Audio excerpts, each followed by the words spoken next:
Welcome, everybody, to episode 15 of the Off the Wall Hockey Show. We are coming down to the wire here, about the final month or so of the NHL season. A lot of great hockey still going on, some great playoff battles. Teams are gearing up for deep playoff runs. Some teams are just trying to get into the playoffs. We got the trade deadline coming up on Monday, the April 12th. So there's a lot going on in the NHL right now. There's a lot to talk about, and it's going to be a good show here. So as always, we've got Steele as my co-host, and Hey. you ready to go for a great show? How you doing, Steele? Oh man, I'll tell you what, I'm doing great. Got to watch some of your live streams this week, man. Some of them were just awesome, man. Thank I you. love watching you do the streams, man. Also, congratulations on the 500K views, man. That is way thumbs up on that one, man, for Thank you. sure. Thank Really, you. really, really awesome stuff, though, man. So please hit the like and subscribe. Check us out, man. Off the Wall Hockey. We do this show every Friday. It's great to be here. Thanks for having me, brother. I'm ready to rock and roll. Awesome. Thanks for coming on. As always, it's always great to do this show. It's going to be a fun episode this week. We have a lot to talk about, so we might as well get right into it here with our top stories, because there's certainly a lot of things going on right now. And, I mean, we both have some pretty big top stories here, so That would be an understatement, I yeah. would Yeah. think. So, I guess if you want to take it first, we can Okay. start it. And you know what's kind of funny too is that we have the exact same and they're both in the exact same order. Mm-hmm. Okay. And so I'm just going to start off by saying this. My number one top story was the Kyle Palmieri and the Travis Zajac traded to the Islanders Yeah. for a first round pick, second round pick, and a couple other conditional picks and some players to the New Jersey. And then New Jersey ended up turning around and winning their game handedly, Mm-hmm. albeit against Buffalo, but Yeah. still. Buffalo's been playing better as of late, Mm-hmm. and New Jersey was dropping off, and they came out and hung a six banger on Buffalo last night after the trade as well. But Travis Zajac and Kyle Palmieri both suited up for the New York Islanders last Yep. evening, and their play was at least evident during the game against the Flyers, of which the Islanders did win that game as well in the shootout. So, Yep. but the fact that that move was being made, I mean, we kind of saw that because Palmieri was being held out of the game Yep. the couple of nights beforehand, and then Zajac was a little bit, you know what I mean? And then we were like, okay, so something's going to happen. And then something that we've mentioned in some of our previous shows about the fact that the Islanders, with Anders Lee going down and suddenly having $7.9 million to spend, Yeah. hey, money. We'll take you, and oh yeah, Yeah. you. So that to me, I think, and the fact that they were able to suit up and play for the Islanders last evening and have their presence be felt as well immediately. Yeah. That automatically, with that win last night as well, vaulted to the Islanders to the top of the standings. Yep. Okay, and so it's like the rich just get richer, and with Anders Lee going, it's a shame that he's going to miss the rest of the season. He was their captain. Yep. You know what I mean? But they were able to, hey, money suddenly got freed up, and they were like, well, hey, let's go get some guys to fill in the gaps. Yeah, absolutely. This is my top story as well. This was the first big trade chip to fall. Palmieri was one of the biggest scoring names on the market, and the Islanders weren't waiting around. They went out and got him. They were able to make this move kind of unfortunately because of the Anders Lee injury, but that opened up enough money with him going to LTIR that they were able to pull off a move like this. And not only do they get Kyle Palmieri, but they get a very good third-line player in Travis Zajac as well, which I think is an underrated part of this deal that I really wasn't expecting. Everyone knew that the Islanders were kind of in on a scoring winger, knowing that Lee was going to be out for the rest of the year. But to grab Zajac as well in this trade, I think is a savvy move from Lou Lamoriello, and a big boost to that bottom six. And he's a really good veteran, defensive-minded center who really brings a lot to the table. Doesn't put up a ton of points anymore, but just a really solid two-way player. And the kind of veteran guy that you want in the locker room as well. He's, played his entire career with New Jersey up to this point. He was an alternate captain for a long time with the Devils. And, this is just one of those guys that you want in your locker room. So to bring in Palmieri and Zajac, I think vaults the Islanders, to me, up to being my favorite in the East. I think they're going to win this division now. I think they had a shot to win it even before this move with the way that they were playing, but now this just puts them over the top. And I've been really impressed with the Islanders in the way that they've been playing recently, and now they just add to it with Palmieri and Zajac coming in. And from a trade standpoint, I thought this was an absolute robbery by New York because they did not give up a lot. The first round pick was really the only meaningful piece going back to the New Jersey Devils. AJ Greer is already 25 years old and has a few NHL games under his belt, but not very many, and he's very unlikely to be ever an NHL player. And Mason Jobst is already 27 and pretty much a career minor leaguer. He's never played in the NHL. So you've got, it's not like these were young prospects who were like 19 or 20 who could develop into important players down the line. These are just basically couple of AHL players that you sent to New Jersey, along with that first round pick and the conditional fourth.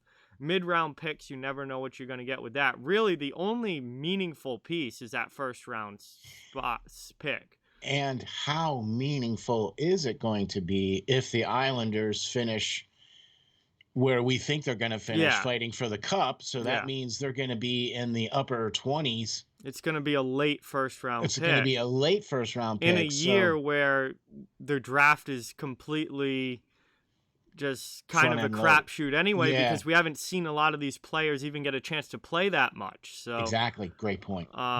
It's going to be interesting. Maybe New Jersey nails that pick and gets somebody that should have been drafted, 10 or 15 picks sooner. But that's kind of a... you have no idea what's going to happen with that pick. True, but they have got, he sure has been a pretty good first-round pick, and Hughes has been a pretty good first-round pick. So, they seem to do okay. Yeah, they're a good drafting team for the most part. So, that kind of gives them another first-round draft pick, right? Yeah. Don't they have so that gives them 2 first-round draft picks? Yeah, they have theirs. They have now they have the Islanders, and that's the piece that New Jersey wanted back in return. But I am surprised that New Jersey wasn't able to get more. Well, they're not that far away. They have a couple more building blocks that they need to add. Yeah. They've got some front end. They need some, and it seems like their back end is coming round, but they need some D and they need some depth. You know what I mean? Yeah. I think they need one more, high-end defenseman. They could use another winger. And other than that, I think they're in pretty good shape where the Devils are going to be competitive in the very near future. That's what I mean. So I think and they know they're not going to make it this year. I think they're more so building for, hey, let's build for tomorrow since we're not going to be there this year. Yeah. No, and you give these guys, Palmieri and Zajac, a shot at making it. You get them off your books, you lose that cap space. I know they're going to eat half of the salary or whatever's remaining of the salary, for this year. Yeah, it's only the rest of this year, so it really doesn't matter. So And Tom Fitzgerald, the New Jersey Devils GM, he was very classy and respectful, and he had a quote after making this trade that he hopes that first round pick is 32nd overall. Now with Seattle, it's so weird saying 32nd now that Seattle's coming in, but I know. He hopes that that's the last pick, and he wished that both Palmieri and Zajac were able to win the cup this year. So you talk about, just like a very respectful and the right way to treat your players, who, especially guys that have given so much to the Devils organization for a lot of years. And the Devils really haven't been that good in recent history. They made the cup back in 2012, but after that everything kind of fell apart, and they've been rebuilding for a little while here So Palmieri and Zajac played on a lot of bad teams in New Jersey, and they never complained. They never whined about it. They never wanted to leave. It was always just trying to go out there, give your best every night, and be the best player and try and help the team win as best as you can. And now they're going to a team that is a legitimate Stanley Cup contender. And I get more and more impressed with this Islanders team as the season goes along. I was really impressed with the Islanders team last season. I think this year's team is better. I think this year's team is better than last season's team. And I think they have a chance to legitimately win the Cup this year. I actually had them picked to win the division way back at the beginning of the season. Okay. Mm-hmm. And it's now coming to the fore. And it's unfortunate that Lee went down, but they were able to pick up these two players. Yep. I think these two players are going to be exactly what they need to get them over the hump. Mm-hmm. Because they bring some leadership. They bring some grit. Yep. They bring some physicality. Because that's what they were lacking when they got to Tampa Bay in the playoffs last year. Yeah, right? They were out of gas. They were out of gas by the conference finals for sure. Excuse me. Sorry about that. They were out of gas at that point. You know what I mean? So those two guys helps to solidify their physicality. I agree. I think they are a better team than they were last year because now they're another year in Barry Trout's system. Yep. They've done some upgrades. They've done some shifting around, and they've done some things. Their goaltending has been playing phenomenal. That's the biggest thing for me is how good Varlamov and Sorokin have been in goal. Like their goaltending is been incredible this season, and if they play that way in the playoffs, this team's going really far. You know, it's kind of funny that everybody's like, wow, who's going to be the team? And everybody's looking at Tampa Bay, and then everybody looks at Toronto, and, you know, who's going to be the team coming out of this side of the coast? Mm-hmm. You know what I'm saying? And, man, you got to put them in there. You got to put them in the conversation, man, because seriously, they've had, they went on a 9-game win streak. They're on another big one now. Mm-hmm. You know what I mean? It's like, what? Okay. Yeah, they've been incredible. And I think they're going to be that way in the playoffs too. And I think Barry Trotz, the coach, obviously won a cup with Washington. He knows what it takes to go all the way and win the championship. And I think this Islanders team has a chance to do it. And I love this move for them. I like both of these guys that they brought in. And I think they were a contending team to begin with, but I just think this makes them even better. And they're not going to be an easy out in the playoffs. I like their goaltending better than Washington's, who I think is their best competition or biggest competition in the East. Yeah. Obviously, when you get down to the Final Four, assuming they do come out of the East, if they get down to the Final Four, then, you know, that's going to be a tough matchup no matter who you play. Any team that makes it that far is playing really, really well. And anything can happen at that point. But anything can happen. The Islanders have a shot. This is a really good hockey team. And I thought this was a tremendous move for them getting ready for a playoff run. Exactly. They've become more balanced now where you look at they're able to spread out their talent now with Barzal being the top line. You know what I mean? And they're able to spread out the rest of their guys to where they can add the likes of Zajac and Palmieri into their lineup, and it's a good addition. Oh yeah, you know, and the fact that both of them came at the same time, and they're both line mates for New Jersey. Mm-hmm. You know, so I think that's going to really help both of them kind of get into the Islander system that much easier.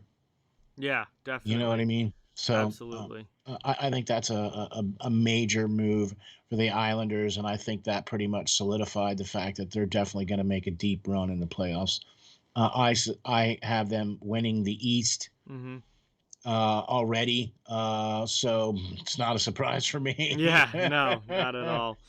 You know, We'll see what they can do. The playoffs are, especially the NHL playoffs are really the epitome of anything can happen. But the Islanders have certainly geared themselves up for a deep run this year, and I think they have all the potential in the world to make it.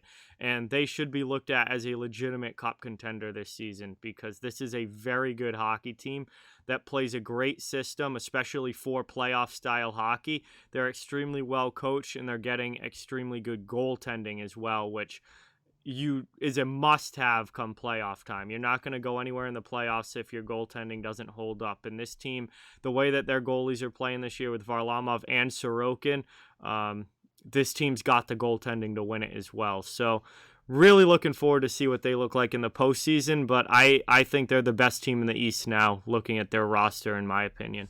Yeah, couldn't even disagree with you on that at all. All the way, all day on these guys. Like I said, they're not a surprise to me at all. I already had them pegged to win the East. Yep. And so until somebody comes and knocks them off. And Washington, I think, could potentially be the ones to do it. Yep. Okay. And if you look at it, just say if the playoffs were to start today. Yep. Right, Islanders and Boston. The easy win for the Islanders. That's not a favorable matchup for the Bruins. No, not the way that season series has gone. I would not expect the Bruins to win that series. Okay, so that's why I was looking at that. And then Washington and Pittsburgh. Again, feed me that. It's been a couple years. Yes. They played like 3 straight playoffs, and now we haven't seen them play in a couple years. I'd love to get another. And it might happen. Yeah, I'd love to see it. Because it might very well happen this year because depending on how things go, no matter what, I think if the Islanders win and then whoever takes up fourth, whether it's Boston, Philly, or the Rangers, whoever that's going to be, I have no clue. I'm doubtful it's going to be Philly. Yeah. But then you're looking at Washington, Pittsburgh swapping places potentially. Maybe Pittsburgh when Malkin and such come back and you know what I mean? Maybe they might be able to go over Washington. Who knows? Maybe Washington might be able to stay. They're only 2 points difference right now. Yep. They both played the same number of games. So it's not like there's any games in hand or anything, you know. No, no, it's gonna be quite the race. I can't wait to see how the East matchups work out because no matter what seed everybody gets, it's gonna be two incredibly good matchups. Whether the Islanders play Pittsburgh, whether they play Boston, whether they play the Flyers, the Rangers, it doesn't matter. Those are all great matchups. Same thing for Washington. Washington could play any of those teams, and it's a great matchup. Agreed. Yeah. The East playoffs are going to be really fun to watch, and I think that's going to be a couple of your better first round series happening there for sure. Exactly that, and I think the Central. Yeah. Are going to be the divisions to watch as far as the first rounds of the playoffs, I think.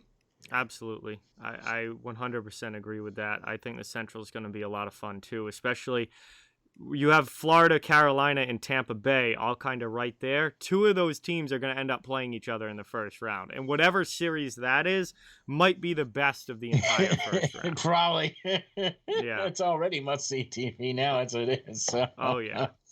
Oh, man. You know what? I think that pretty much is going to have to lead us into our second top story here. And this one's not of the best kind of story. No, not at all. To be a big story. And that is the complete and utter outbreak of COVID through the Vancouver system. And they, have 21 players testing positive currently right now? Yeah, there's been including taxi squad, I think it's over 20, 21, and then they have coaches and other team personnel and some general managers as well. Yeah. So it's been a huge breakout up in Vancouver, and it's been the big thing with this is that it's the Brazilian variant of the virus. This is the first time the NHL's had to deal with this particular variant, and it seems to be quite a bit worse than what we were dealing with earlier in the season, where some guys got sick, but there were a lot of asymptomatic players. There was a lot of guys with mild symptoms, but a couple days they were right back and ready to go. And this one seems a lot worse. The symptoms are a lot worse. It's hitting the players a lot harder. And it obviously spread very easily throughout this entire organization.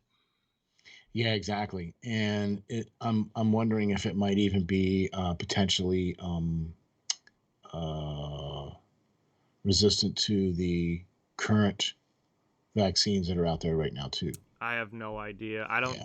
I don't know if, cause I know Canada's vaccine rollout has been very poor compared to the Yes. US's. So Yes. I don't know if any of these people even had an opportunity to get vaccinated or not. Right. I have no Um, idea about that situation. exactly. So it's a real shame too, because now we're approaching week 2 of games that they have to cancel. Yeah, they've postponed a lot of games, and that's going to continue until they can get some of these guys off the list. I mean, they're not even back, I don't think, doing anything yet. Like, that organization is still completely shut down. So Exactly. you're almost running out of time here to even make these games up. I mean, we've only got a month left in the season. How are you going to cram so many games into the end like this? I know one thing that they were saying, we're talking about with Vancouver, is that if some of their games towards the end of the season were not meaningful, like Vancouver's not going to make the playoffs. Like they're pretty well out of it now. They're not going to make the playoffs. But obviously, some of those games could be important for teams that they were playing for playoff positioning and stuff.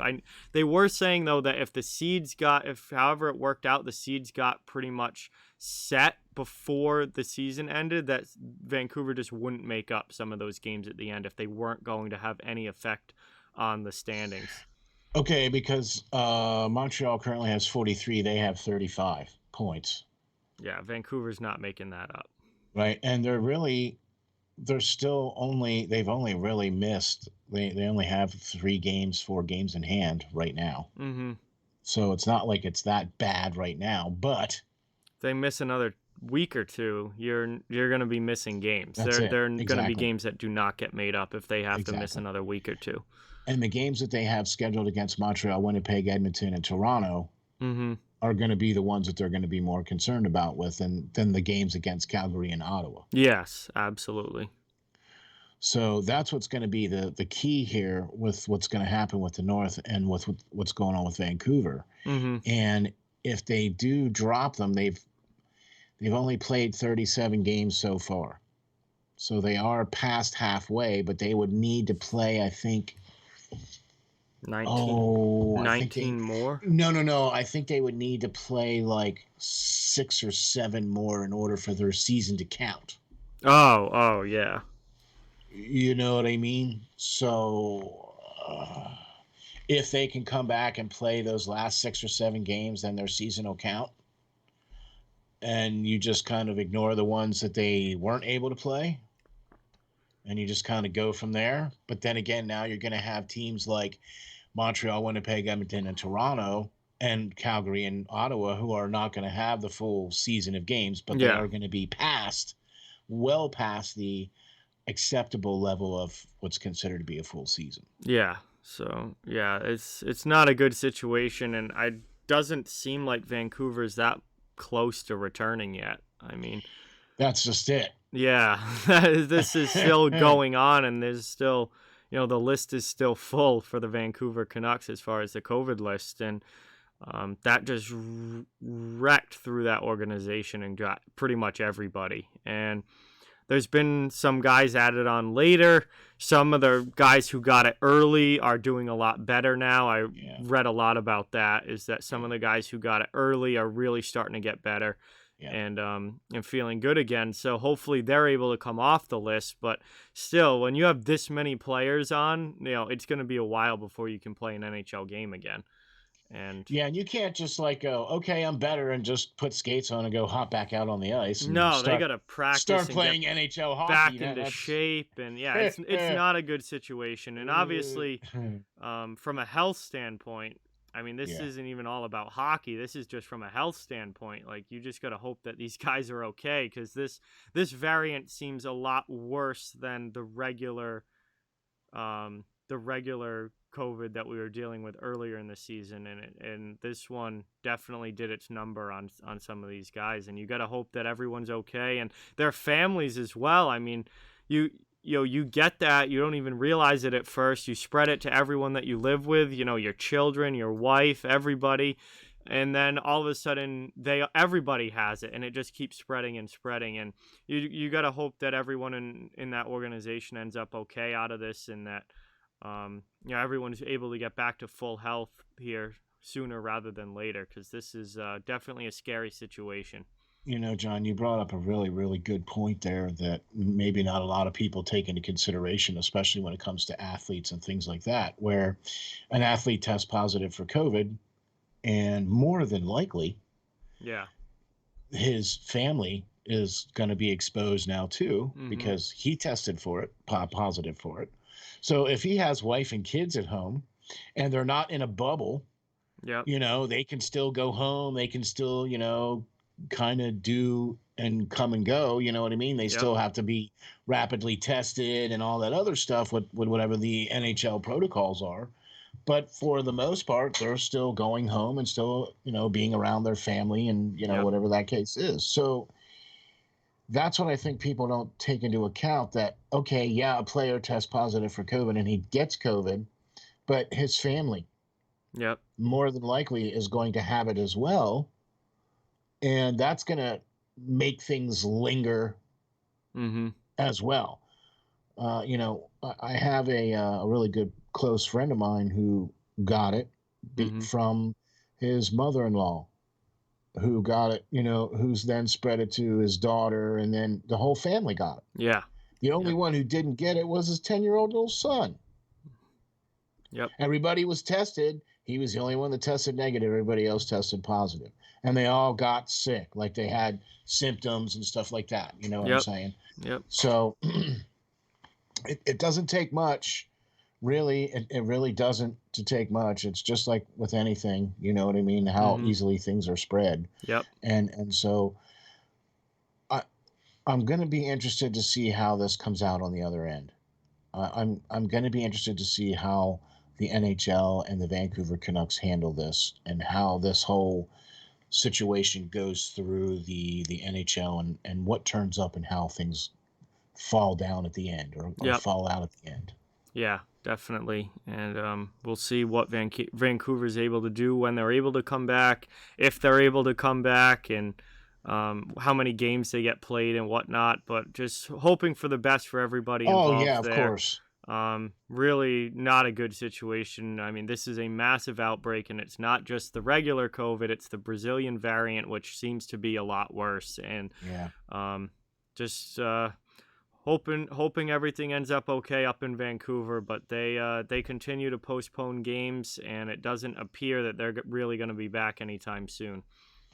It's kind of interesting that the COVID strains were going through the United States teams earlier in the year, and none of the northern teams were being affected at all. Yeah. Right.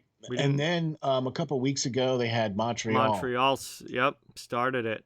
Right. And then I think, who was Winnipeg the other one? Or was it then Vancouver? No, I went Montreal, then to Vancouver. Vancouver, okay. And that was obviously not really related. That was two different situations on different sides of Canada. But yeah, I mean, the North Division was the only division that didn't have any games postponed for most of the year, and they didn't have any real issues with COVID throughout, January, February, into March, most of March, and then so almost the end of March. Yeah, and then at the end of March, it started. You've had some issues up in Canada now the last few weeks, and the U.S. teams aren't.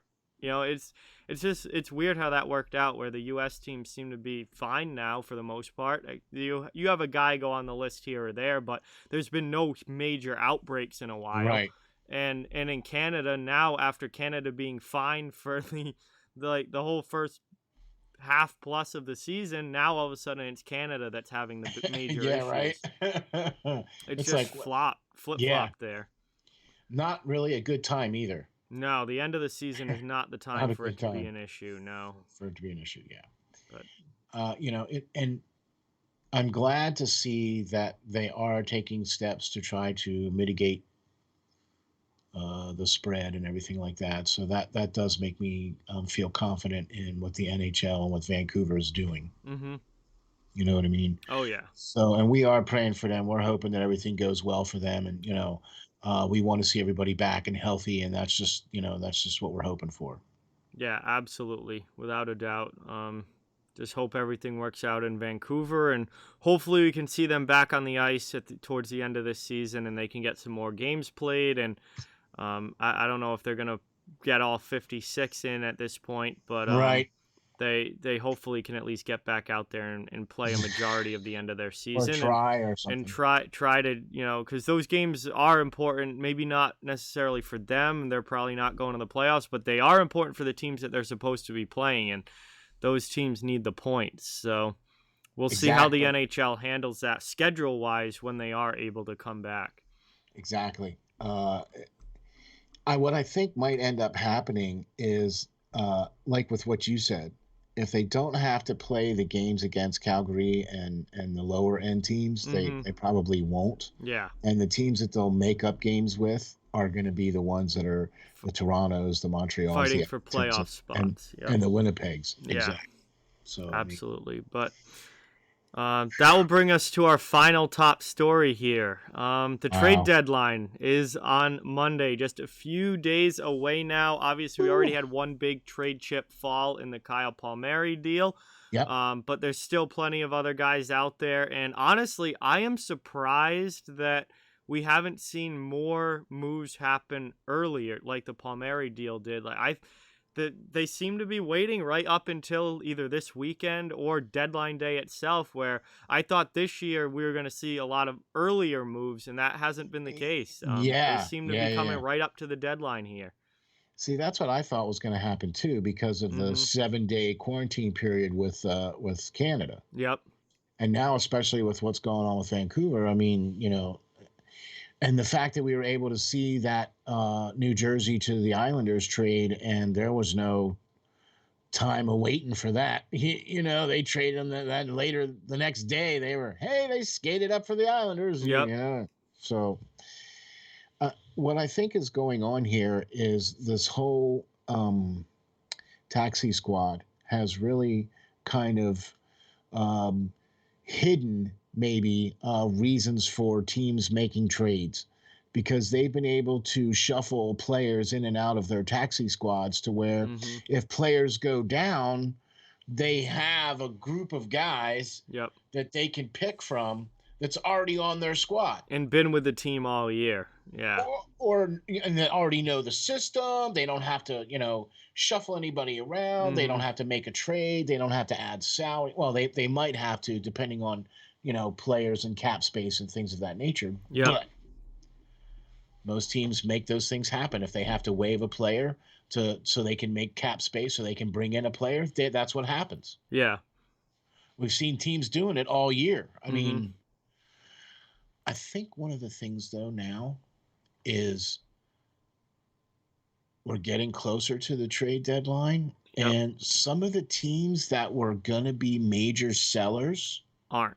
Yes. Aren't. Yeah. I wanted to talk about that and bring that up, because 3 weeks ago we were talking about Nashville. We were talking about Arizona. These teams were supposed to be some of the major sellers at the trade deadline, and now they're sitting in a playoff spot. So they're not going to be selling at the trade deadline when they're sitting in a playoff spot.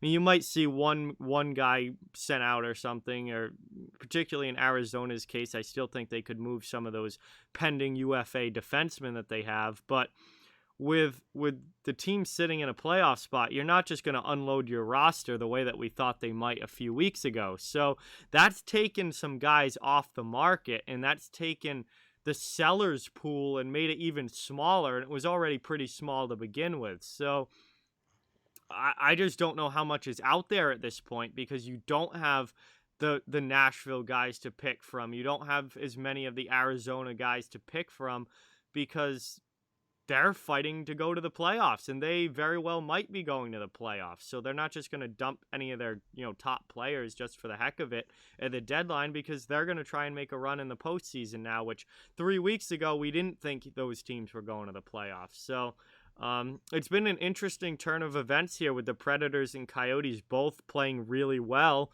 and getting into a playoff position, and some teams that were ahead of them going the other way and really dropping off. And and now it's kind of limited the sellers pool a little bit. So it's going to be an interesting day on Monday, I think. I'll be live pretty much all Oh day. yeah, we will have all kinds of people floating in and out of that Oh one. yeah, I'm going to be live from like 10 a.m. all the way through the deadline and probably another half hour after it or so.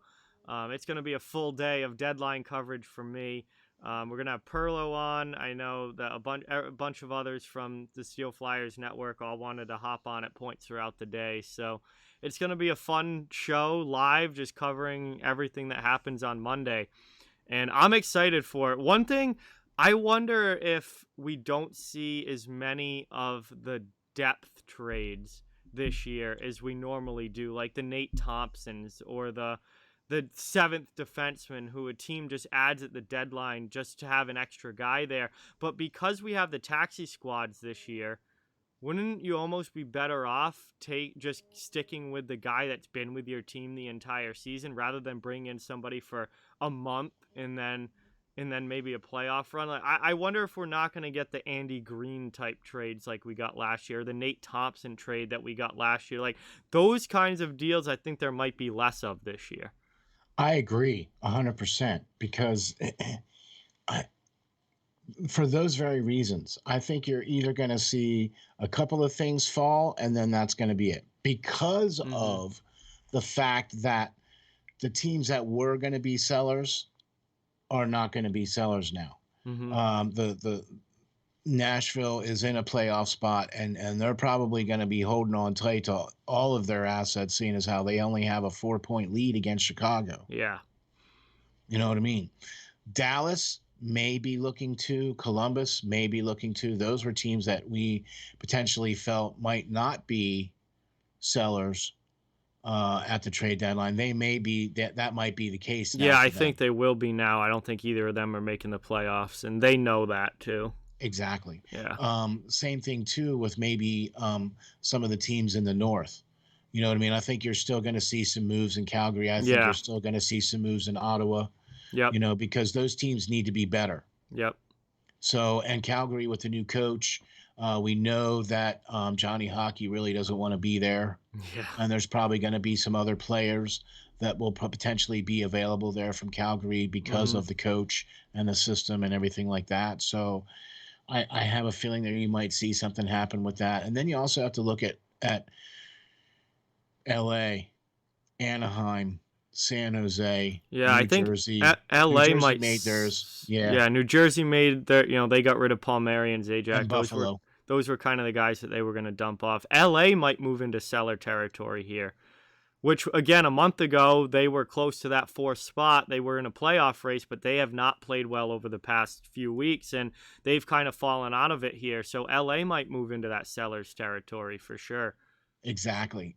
And the same thing, too, with maybe even St. Louis. Now, St. Louis has been hurt, but also with Arizona. Arizona was a team we thought would be huge sellers at the trade deadline. They very well may make some moves still. Yeah, I think they'll make a couple, but I don't think they're going to unload the way that I thought they were 3 or 4 weeks ago. Right. What a difference 3 or 4 weeks makes. Yeah, I mean, it's huge. It's amazing what happens if you suddenly start putting some games together and start winning.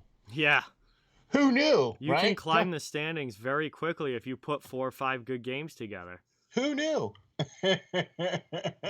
But see, I think that's what's going to make this going to be a very interesting trade deadline. Yeah. Indeed. Because I don't think we're going to see as many of those depth moves because of the fact that teams have been using their taxi squads and now that with the AHL has now been playing. Yep. At the beginning of the year, they were a lot more flexible with players because they had that huge pool of players they could just pluck from. Yeah.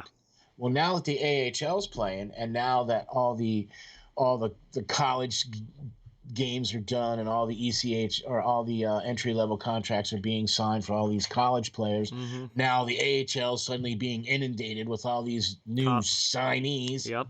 You know what I mean? Which kind of is going to bring some odd man out situations and guys that are going to need to be called up for teams, especially if you're going to try to make a run at the playoffs or try to get into the playoffs, or once you're there, now you're still going to need some depth. Yeah, absolutely. So I'll tell you what, teams that I don't think are going to make any moves, surprisingly, is like Colorado. Ooh. I don't think they're going to make any moves. I really don't. I don't think they're going to make any moves. I don't think, and I also don't think that Edmonton's going to make any moves either. Wow.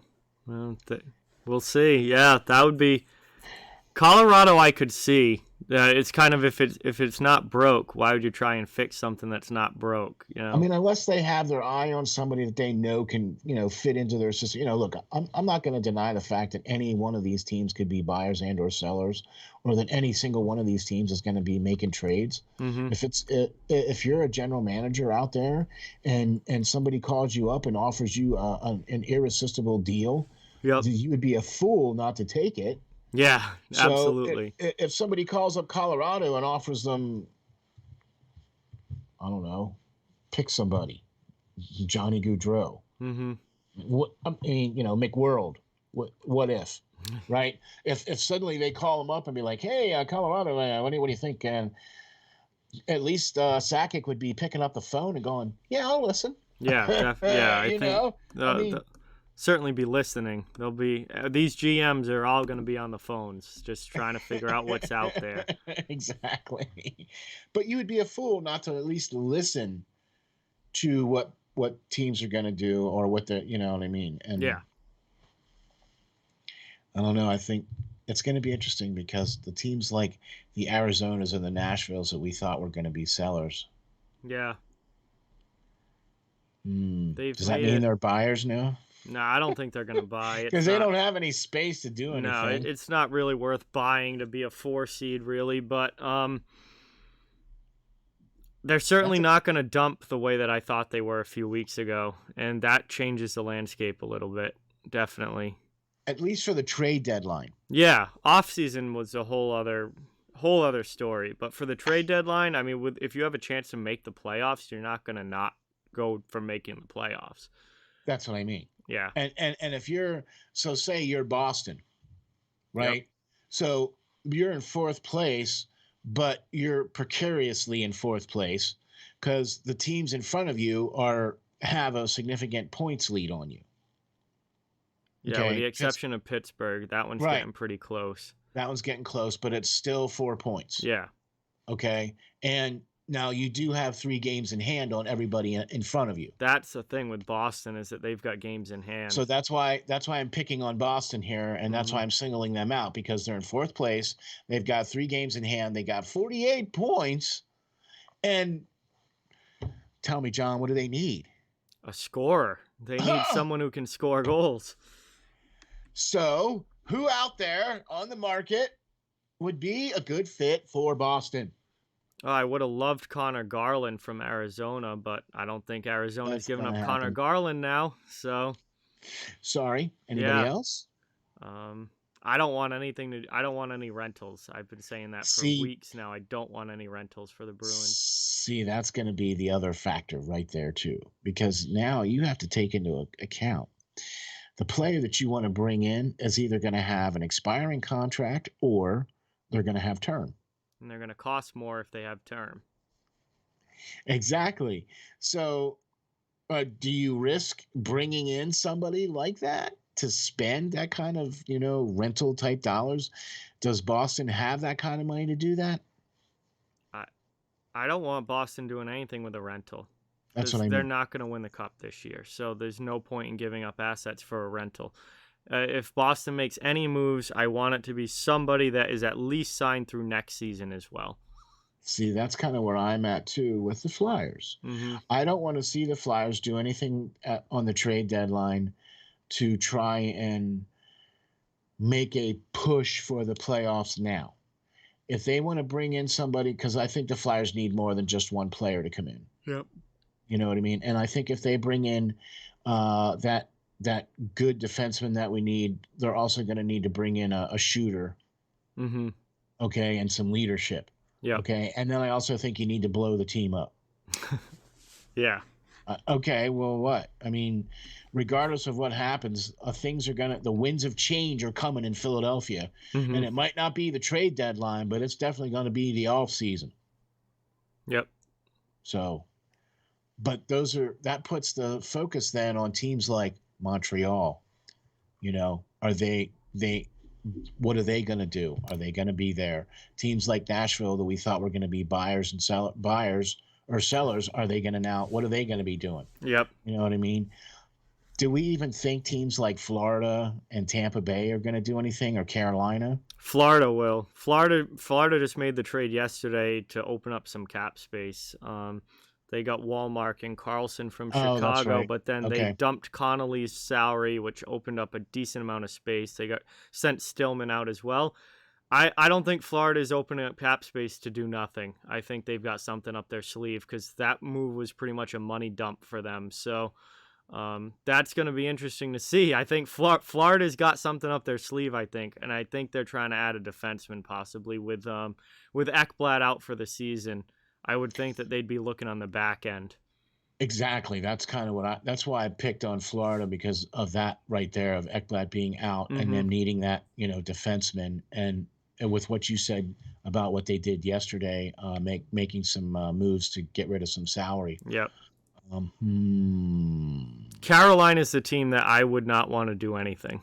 I don't want them to do anything. They should just. And Tampa Bay can't. No, Tampa Bay doesn't have the money to be able to really do anything unless they send some money out. And they're getting Kucherov back at the playoffs anyway. So that's their trade. Their trade deadline edition is the best right wing in the NHL coming back for the playoffs when the salary cap doesn't count. He's been healthy now for the last couple weeks. Yeah, now. He's been skating for a while. They're just holding him out until the cap doesn't apply anymore, and then bringing him back for the playoffs. What do you think? Maybe Toronto? Toronto's going to make a move. I think Toronto might make multiple moves. I think Dubas knows that this is their year to possibly go deep, where they don't have to play Boston, they don't have to play Tampa Bay, and until they get to the final, beginning. Until they get to the Final Four, they won't have to play a team like that. So I think Dubas knows this is their chance to get deep into the playoffs, so he's going to go all in on this. Okay. Do you think Vegas is going to do anything? I don't think they have the money to. Their money situation is not good. Yeah. I don't. Okay. I think Vegas kind of just takes this team and sees where they can go. Okay. So, do we think Washington's going to do anything? They may kind of, I don't know. They may do something. It's not going to be a big move if they do. Right. That would be a depth move at best if the Capitals do anything. Okay. So those are all the second place teams. Now we look at the third place teams. You got Pittsburgh. I think Pittsburgh is going to do some moves. I think Pittsburgh could do something for sure. In fact, I'm pretty much going to tell you that they're going to, with Ron Hextall now as the general manager, and with this team on the precipice right now, and with Malkin out, and Kapanen missing time, and things of that nature. If he can get another better goalie and some better defense, I guarantee he's going to get it. Yeah, it's funny because Pittsburgh, no one's really talking about. Right. Like, there's not a lot of rumors going around about the Pittsburgh Penguins, but I think Pittsburgh is definitely going to do something. I don't see them just doing nothing at this deadline. They're going to be in on someone. Just don't know who, because they're not being talked about right now. Well, that's kind of how, they fly under the radar until the big bomb goes off. Yeah, I hope it's on Monday. I hope it's on Monday when I'm live, so I can wouldn't that be nice? Break the news as some major trade involving the Penguins happens. That would be cool. I could be down with that. All right.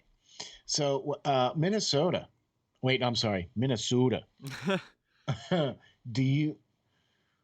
Man, they were not looking good here at the beginning of the season, and they have just steadily climbed. They're a good team. I don't know what they're gonna do. I'd love to call up Bill Guerin myself and ask, because I don't think they're in a situation where they're going to just throw away their future to try and win this year. But they're certainly not going to sell. Like, they're pretty much a guaranteed playoff team at this point. So I think they're one of those teams that might maybe add a piece, but probably is going to be on the quieter side, I think. See, I think Minnesota might be more in the market, I think, than what we might suspect. Because if they get some scoring in Minnesota, that might help push them over the edge. I just don't see them getting by Colorado. Oh, no, I agree. But it might help them get past Vegas. Yeah. They've played Vegas very well this year. They have, but see, that's what they're looking for. They got to get past Vegas and Colorado. Yeah, so that if I'm a Minnesota Wild fan, I feel the same way about the Wild that I do about the Bruins. Like you're not going to win the cup this year, so there's no point in going for rentals. Right. Because I don't see going to help your team now and then down the road. Yeah, just like I don't see Boston getting out of the East, getting past the Capitals and the Islanders. Like I don't see that happening. That's a big ask. I don't see the Wild, as good as they've been this year, getting by Colorado.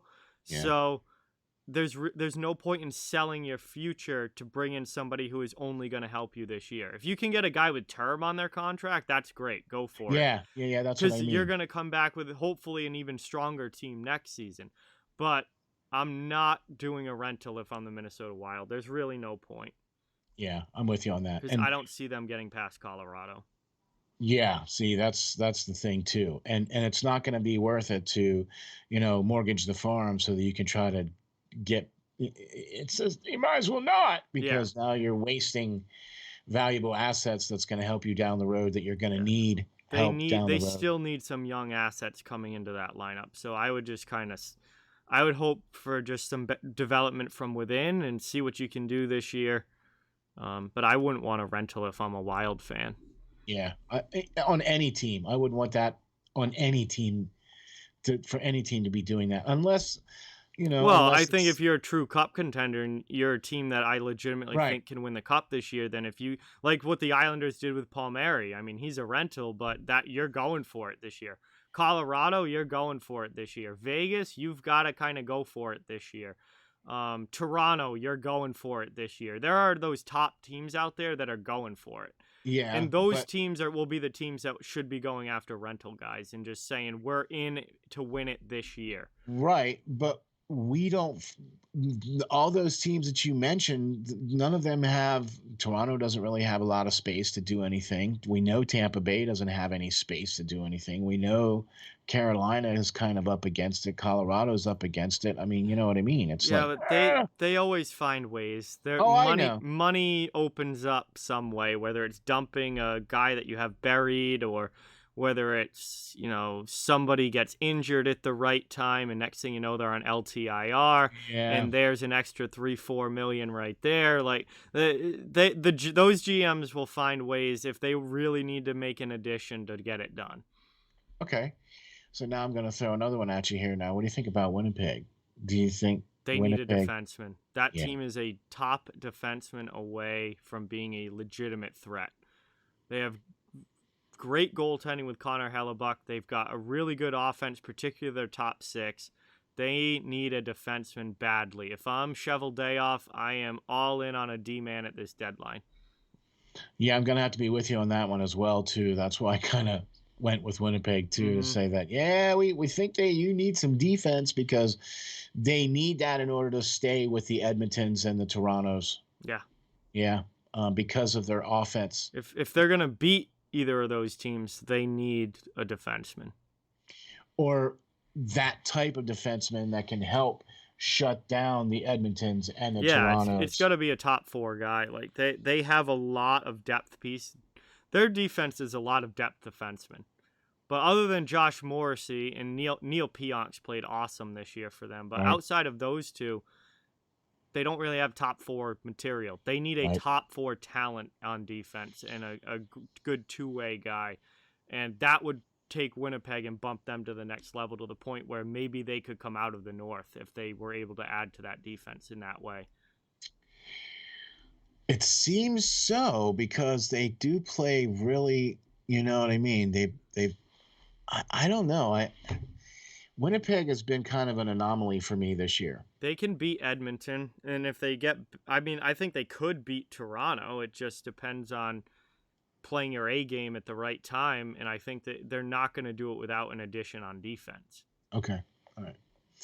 I would have to agree with that. We definitely think that Winnipeg would need something on defense for sure. To make a deep run, absolutely. Yeah. Especially to hold up to the likes of the Torontos and the Edmontons. And then once you get past the North, then you have to start looking at so how's that going to work though? Does the North play the East and then the Central plays the West, or are they going to? No, completely depends on regular season record. They are reseeded by regular season record 1 through 4, and then 1 plays 4 and 2 plays 3.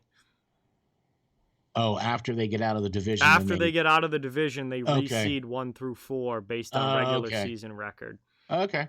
So if I'm in the North, I'm not even worried about what's going to happen when you get to that Final Four and have to play another division. If I'm in the North and I'm a playoff team, I am trying to just come out of the North.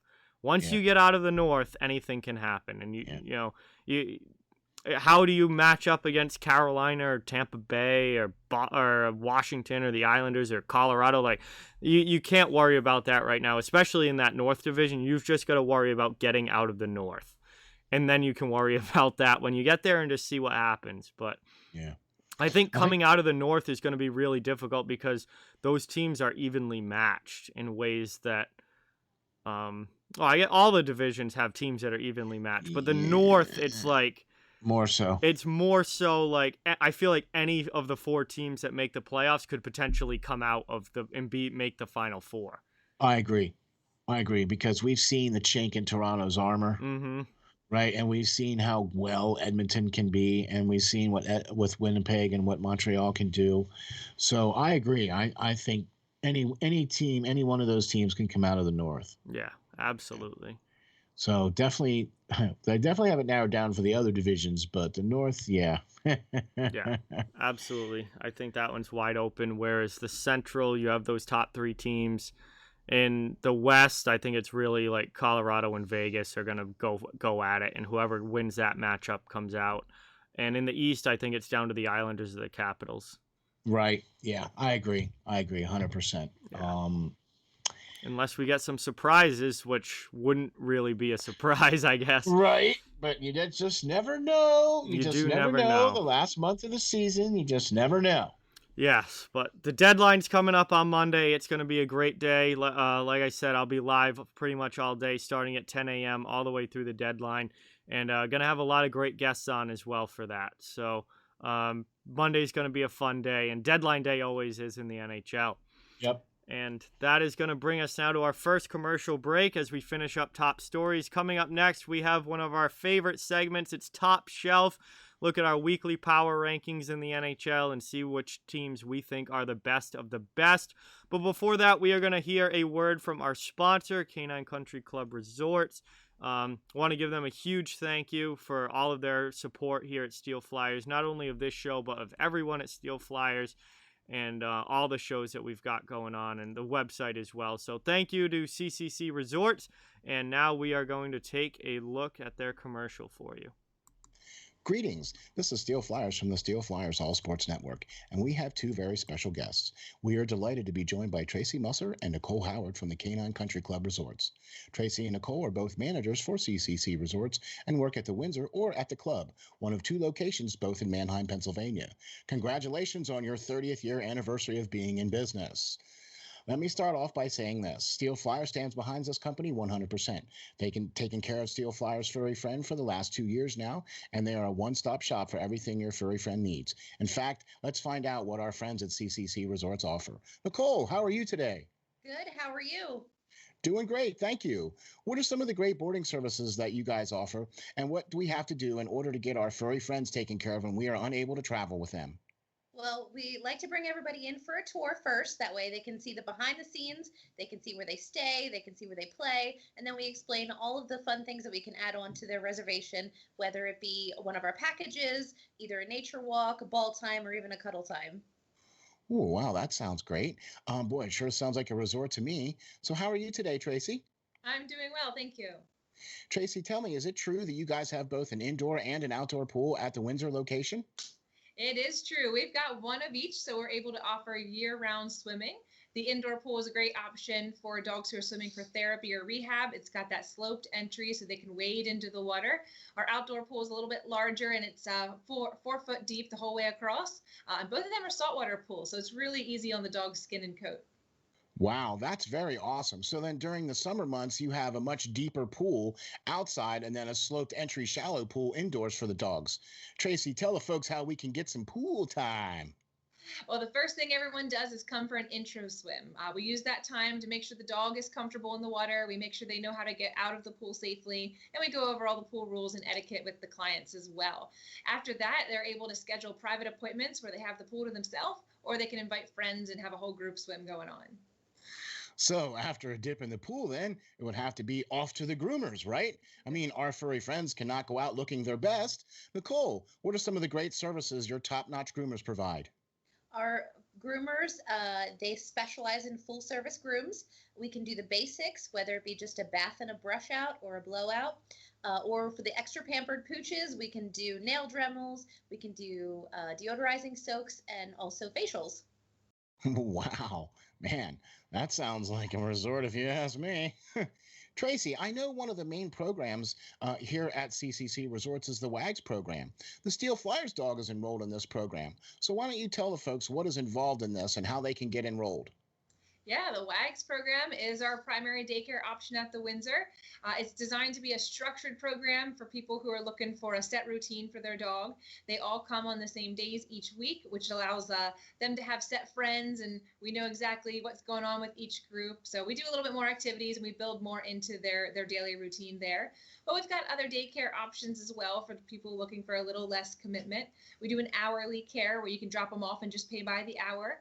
We also do a day stay option, which is great for the dogs that prefer human friends instead of making friends with other dogs. And then we have a traditional daycare option as well if you're looking for the occasional outing for your dog. Wow, there you have it. A full-service groomer, a daycare program, and an indoor and outdoor pool. What more could you ask for? Sure seems like CCC Resorts has everything covered. Remember, DOG, depend on God. And we are back. Again, big thank you to Canine Country Club Resorts, our show sponsor here and sponsor at steelflyers.com.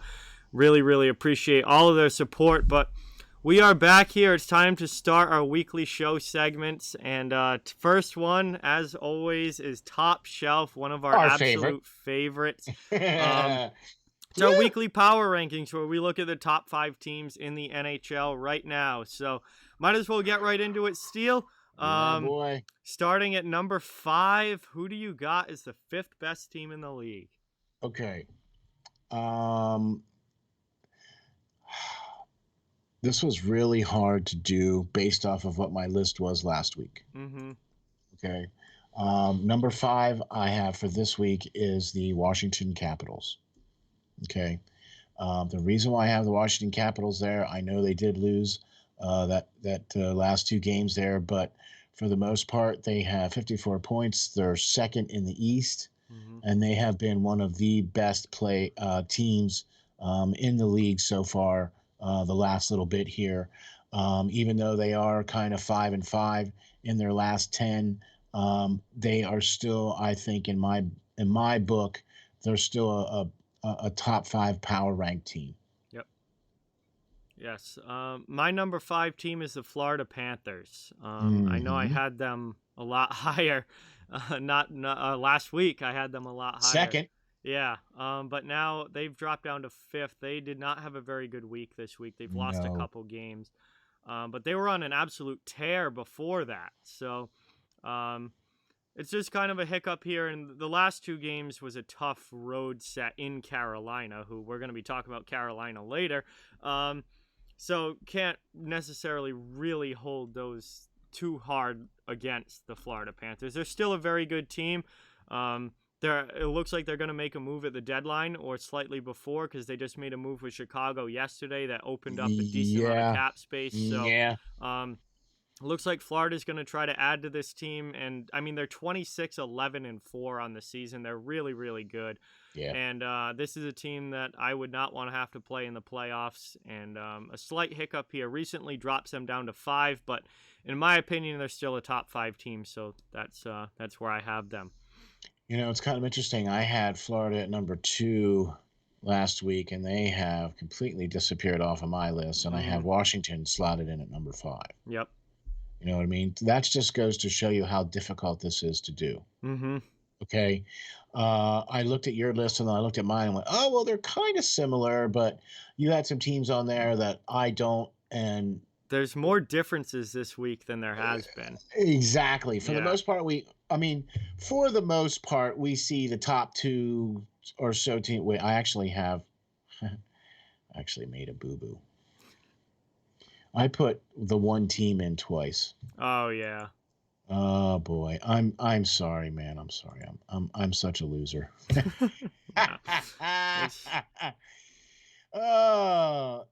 That's probably where I would have put the team that you talked about was Florida. That's probably why it's that. Oh, I was going to assume that one of those was Colorado. Oh, yeah, you're right. You just wrote Carolina twice, but one of those is supposed to be Colorado. Yes. Thank you. Okay. See, he knows me so well. Okay, so yeah. All right, now we're back. We're good. Sorry about that. I like Washington at number 5. I like Florida at number 5 too. It was tough to kind of, you know what I mean. All right, so I think we're pretty much see eye to eye here on number 4. Yes, New York Islanders, 26-10-4 on the season. In my opinion, the best team in the East. They just added Kyle Palmieri and Travis Zajac. I think that solidifies them as the best team in the East. I've loved what I've seen from this team this season. Yeah.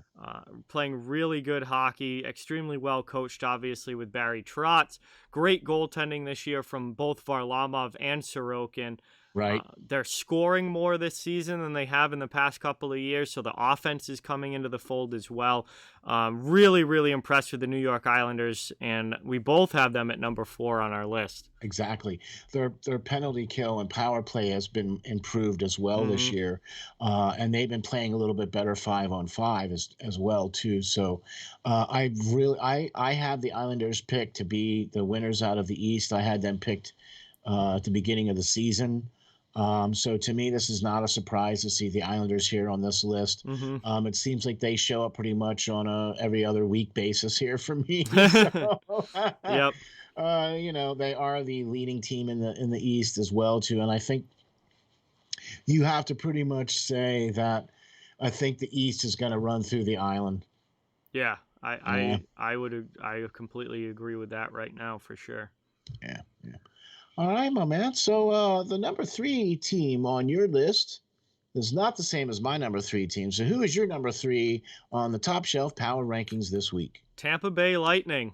They have dropped out of the 1 spot for me. Said it was going to take a lot for Tampa Bay to drop out of the 1 spot, but they have... I think they're bored with the regular season. That's kind of my explanation for what's going on here with Tampa. I think they're just straight up bored with the regular season and just waiting for the playoffs to start. But they have not been good recently. They're 5-5 in their last 10, I think, and they're down. Their record's now 27-11-2 on the season. I mean, their roster's still absolutely loaded. I wasn't going to completely take them off the list for one bad week because, well, it's still the Tampa Bay Lightning, and they're still a good team. They did pick up a big win against Columbus last night after losing the first game against the Blue Jackets, but they've not played well recently. They're really gone off their game, and again, I think it's kind of just a mental thing with them, an issue where they're just kind of checked out right now because they're just waiting for the playoffs to start, but that's not, you don't want to be playing that way heading into the playoffs. You want to be playing well heading into the playoffs and have some momentum going. So we'll see if the Lightning can get things back on track and start looking like the Lightning again. But the last little stretch here has not been good for them. No. And we've seen their record drop a little bit. But what's funny is they haven't played well really for the past 2 weeks, and even a little bit longer than that, and they're still 27-11-2. So that just shows how good they were before this stretch. Exactly. So I have Tampa at number 3. They're dropping a little bit, but they're still a great team, and I think they're gonna turn it on again before the end of the season, and they're gonna go into the playoffs and be the Tampa Bay Lightning. We both had Tampa Bay last week at number 1. Mm-hmm. Okay. And for me, unfortunately, Tampa Bay dropped off the list for me this week. And it was a toss-up between them and Washington. Mm-hmm. They were both 5-5 in their last 10, but I just think that Washington might be was a little bit that better of a team this week. Okay, so that's why Tampa Bay has dropped off my list. Number 3 team for me has been the Carolina Hurricanes. I have been blown away by what Carolina's been able to do. 27-9-3. Mm-hmm. Really? They have 57 points. That leads the NHL, folks. Yeah. So gotta put them in the top 3. They just got 2 huge wins over Florida. Exactly. Yep. Which kind of explains why that team is not on my list. Yeah. Carolina is my number 2 team. I have Carolina at number 2. Oh, okay. Yeah. 27-9-3. I mean, still single-digit regulation losses this season for the Hurricanes. This deep into the year, we only have a month left of the season, and I get it's only 56 games and not 82, but still. To only have single-digit regulation losses at this point is absolutely incredible. Well, them and Colorado are the only ones. They've gotten points in 30 out of 39 games that they have played. They've gotten at least a point out of. That is absolutely remarkable. Carolina's been awesome. Again, like I said about the trade deadline, this is a team, if it ain't broke, don't fix it. Do not do anything at the deadline. I would leave this team exactly how it is. Take them into the playoffs. See what kind of run they can make. They've got a lot of talent in all different areas. Nedeljkovic is having a great year in goal, as is Mrazek, who's now back from injury. Yep. Reimer's there as a third goaltender now, too. They're deep in goal now all of a sudden with guys playing really well. Their defense core is just loaded. They've got a lot of young talent up front. I mean, this is a team that I would not touch. They're playing really good hockey, and I have them at number 2 on the power rankings this week. Okay, so I had Carolina number 3. My number 2 this week was Toronto Maple Leafs. After being absent for the last couple, Toronto has come storming back to be the number 2 on my list for this week. Okay, 8-1-1 in their last 10 games. The fact that they have only lost 10. Yep. Okay, so they're only one more than Colorado, you know what I mean? They also have 57 points. Yeah. To lead the entire league. So I know I have a little bit of a reverse order here because I have Carolina at number 3 and I have Toronto at number 2. Mm-hmm. But I think that both of these teams are subservient to the number 1 team. Yes. Yeah. Regardless. Yeah. Okay. I had a fight. Toronto and Florida were kind of battling it out for that 5 spot for me. I haven't had Toronto on the list in a while. Right. But they've been playing really, really well lately. They're going to be on another list that's coming up. Yes. But for me, they kind of reestablished their dominance in the North. Yep. And so that's why I had to put them back on the list. Mm-hmm. You know what I mean? And unfortunately, Tampa Bay has kind of fallen off. Yep. And that's why Tampa Bay's not on the list for me this week as well. So my number 1 top shelf team, power rankings, is the Colorado Avalanche. As is mine. Yep. I mean, they're 1 point shy of 57. Mm-hmm. But I think they have the best all-around team right now. Oh, yeah, I agree. They're the best team right now in the NHL. They finally lost. They did lose their last game to Minnesota. I know. But they got points in, I think, 15 straight before that. So it was about time they lost a game. I mean, I'm sorry, but 7-1-2 in their last 10, that's still getting points in 9 of those games. Only 9 games all season. They haven't gotten a point out of 9 regulation losses. 26, 9-4 on the year. Wow. Yeah, and the reason why they don't have 57 points is because Toronto's played one more game. Yep. Carolina has the same number of games. Same number. Yep. But that's okay. Look, I think it's going to be Colorado. I'm calling it right now. Colorado's going to make it to the Cup. They were my Cup winner at the beginning of the year when I was trying to predict before the season even started who was going to win the Cup. The Colorado Avalanche were my pick, and they are they're a loaded team. You know what would be, I think, a really interesting Cup matchup would be Colorado and Tampa Bay, maybe. That'd be incredible. I'd still take Colorado all day. I think Colorado would probably win that at this point. Yeah. Although I don't know, Kucherov. You have to add in Kucherov back to the Lightning for the playoffs. So I agree, but I think the goaltending for Colorado is going to help offset that a little bit. We'll see. That would be one heck of a finals. I mean, hey. I'm glued to my TV for the Stanley Cup no matter who's playing, but holy cow. Exactly. Heck, what do you mean the Stanley Cup, man? We've been glued to the freaking TV all season. What? Yeah, well, that's what do you mean true, the Stanley Cup?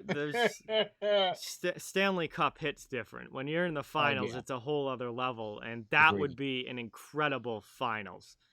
Colorado and Tampa Bay. Oh, there you go. Oh, yeah. That would be insane. Playoff hockey is just a whole different level. Oh, yeah. Totally different than the regular season. And there is no other sport like that because you get to the NFL, you play one playoff game, you lose, bye. Yeah, and I would say NFL playoff games, I watch a ton of football. It's my other top sport. And NFL playoff games just feel like an NFL game. They're important and they're fun, but they don't feel different than another if the Ravens and the Chiefs play in the regular season and the Ravens and the Chiefs play in the playoffs, it's not there's not a real difference in the feel of the game. It feels like it's just another football game. Well, now, I agree with what you're saying, but when you get teams and I have to use this just only based off of experience here, where you get teams like Pittsburgh and Baltimore that play twice a year and then get to the playoffs and have to play each other in the playoffs to go to the Super Bowl or go to the championship game, that's definitely a playoff game. Doesn't matter how many times you played them during the season. Yeah, but when they play in the regular season, their regular season matchups usually feel like a playoff game. Exactly. Those rivalry games are a whole those rivalry games are different. Those are their own thing. Yeah, when you see the the teams that went to the playoffs this year, when they played during the regular season, it was whatever. Yeah. You know what I mean? Now suddenly it's the playoffs now, and it's oh, okay, different ballgame. But hockey playoffs is, to me, the most exciting in all of sports. I would, if I could only watch one thing, I would watch playoff hockey. Oh, without a doubt. That's my number. That's easily my number one. If we could just have playoff hockey all the time, I'd be good. I would never leave my TV. Yeah, I'm signed up. I'd be watching TV 24/7. There's nothing like playoff hockey. It's just totally different, and it doesn't even matter what the matchups are. Agreed. Every series, it doesn't matter what the matchup is. Every series is like that. It's just insane. Agreed. So there you have it, folks, man. Our top shelf power rankings. We got John with Colorado number 1, Carolina number 2, Tampa Bay number 3, New York Islanders number 4, and Florida Panthers number 5. I have Colorado 1, Toronto 2, Carolina 3, the Islanders 4, and the Capitals 5. Yes, and that brings us now to our best game of the past week, where we talk about what we think was the top game and most exciting, fun to watch game from the past week in the NHL.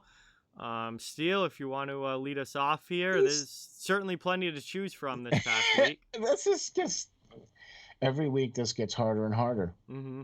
You know, and it's not always the games that I watch, because sometimes I watch a game and I'm like, okay, it's 8-4, click. Yeah, see, it's usually not a game that I watch, because the games that I watch, I'm streaming, and they're all blowouts for the past, 3 weeks for the most part. So that's what so the games that I picked to watch were not any of the games, so I had to go back and go, all right, well, and I looked at the game that you selected, and I thought, oh, man, I can't do that, because he's going to pick it. Oh, yeah, it was a great game. So I went back to the same day that you did, but a bit of a different series. On April 5th, the Edmonton Oilers played the Montreal Canadiens. This was an overtime game here, with Edmonton winning in the overtime. Yep. Both goalies looked good. Price and Smith both looked really good in this game. This was a back and forth game. There were a lot of hits. This was a teams that are very familiar with each other. Mm-hmm. You know what I mean? So this was one of those snarly games where there was a lot of face washings and, after whistle extracurricular activities going on. And it was rather chippy. The good stuff. Yes, the good stuff. Sprinkle in some of the good stuff. Yes, exactly. Yep. And I love games like that. Physical, good, hard checks. People were finishing their checks up against the boards. You know what I mean? There was no fights, but there was a lot of chippiness. Yeah. And it was a close game. It was Edmonton at the beginning, and then Montreal kind of came back. Mm-hmm. You know what I mean? And so it was one of those games where when you sit down to watch a hockey game, this is a hockey game. Yep. You know, and then Stahl with being brought in, welcome to the Edmonton and getting the game-winning overtime goal. Couldn't write that any better. Yeah, that was an awesome game for sure between the Habs and the Oilers there. My best game from this past week also came from April 5th. It was Colorado versus Minnesota. It was a 5-4 win for the Colorado Avalanche. There was a huge comeback attempt, though, by the Minnesota Wild, which was fun to watch in the third period. It was an extremely physical game. There was a fight between Kyle Burroughs and Nick Bjugstad. There was a huge scrum to actually end the game. Minnesota and Colorado are building quite the rivalry between those two teams. Every time they play, it's very, very physical and nasty. These two teams do not like each other. Exactly. They play very important games against each other because both of them are in the playoffs and looking for playoff seeding. Colorado actually got out to a big lead in this one. They were up 4-1 at one point in the second period, but Minnesota came storming back and made it close. But the Avalanche were able to hang on for the 5-4 win. And it had goals, it had hits, it had fights, it had scrums, it had everything you could want in a hockey game. And these two teams are quickly becoming one of my favorite matchups in the NHL to watch when Colorado and Minnesota play each other. I'm going to have to agree with you because they seemingly match up really well. And it's not always a guaranteed win for Colorado when Minnesota's on the other side of the ice. No, Minnesota beat them in the second game of this series that they played. Exactly. So, was it 2 nights later or the night later? Yeah, a couple nights later, Minnesota came back and won. So that's why I was looking at this series and I went, oh, man, I can't pick that because I knew you were going to. But, oh, man, I'll tell you. It was tough. Love to see these two teams meet in the playoffs. I don't think it's going to happen because Colorado would have to drop to the second spot for them to meet in the first round. Yes, they could meet in the second round if Minnesota knocks out Vegas. That'd be interesting. And that's probably gonna be the matchup. It's probably gonna be Colorado and whoever finishes fourth. No. I mean, Minnesota and Vegas is probably gonna be the matchup. Well, yeah. Colorado's gonna play whoever finishes fourth, and then the 2-3 matchup is gonna most likely be Vegas and Minnesota. So that would be a heck of a first round series. But I want to see Minnesota and Colorado play a playoff series. Yeah, I wouldn't mind seeing that would either. be the way that they've played each other this year. That would be some fun hockey. And it would be back and forth, and it would be, yeah, I would agree. That would be some really good hockey to watch for playoff hockey. I'd agree for that. Oh yeah, absolutely. I'd sign up for that. Oh yeah, I'd be staying up to watch those games. That's for yeah, sure. yeah. Staying up to watch those games, that's for sure. But, with that said, those are our best games of the week here from the past week in the NHL. I had the Colorado-Minnesota game from Monday night, and Steele had the Edmonton-Montreal game from Monday night as well. So that brings us now to our 3 stars of the week, and this we'll just go through each of us 3, 2, 1, our 3 stars this week. These are players that have had awesome weeks here in the NHL for the past week, and they've played some incredibly good hockey.